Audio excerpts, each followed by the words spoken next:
so much for joining us today and talking about your experience as being one of the J6 political prisoners here in the United States.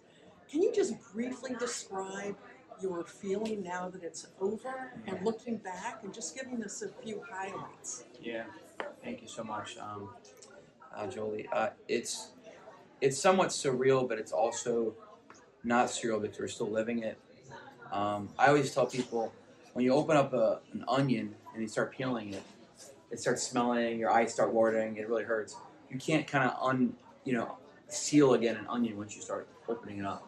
And I feel like America, myself, a January 6er, so many people have been through this horrendous experience where you were crying, you were praying, you were fighting to survive, you were just doing whatever you could to make sure that the lies don't stand against you and the agenda of the globalists. And so now that we've been rescued, as it were, by God, really is God.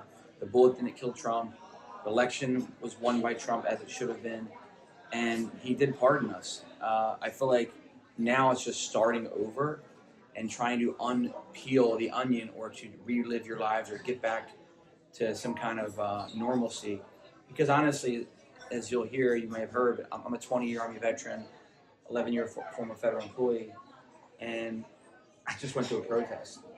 But I was still labeled a domestic terrorist. I lost access to the military. I lost my federal job.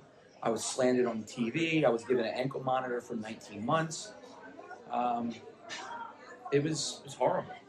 It was full of lies. I was quiet for all this time in my trial, my case, everything. Eventually I was sentenced to 18 months. I was on voluntary surrender when the pardon came down.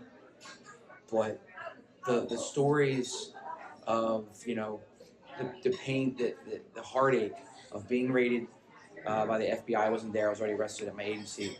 My family was, my house was raided. It was better than most. The guns weren't blazing, but still they woke up my kids. My wife couldn't wake up my kids. The FBI woke up my kids. Being put on the news, being lied about, smeared, embellished, all these things. Weaponization, overcharged. I mean, they wanted to give me 51 months. Can't survive that. I'm a primary breadwinner.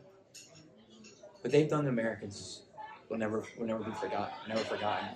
And I just pray that Trump exposes more and more as we go forward as administration. Well, we're honored that you came and you're willing to speak and get the word out as to what really happened. So God bless you and thank you very much. Thank you. You're welcome. Thank you. Love you guys. Thank you for your support.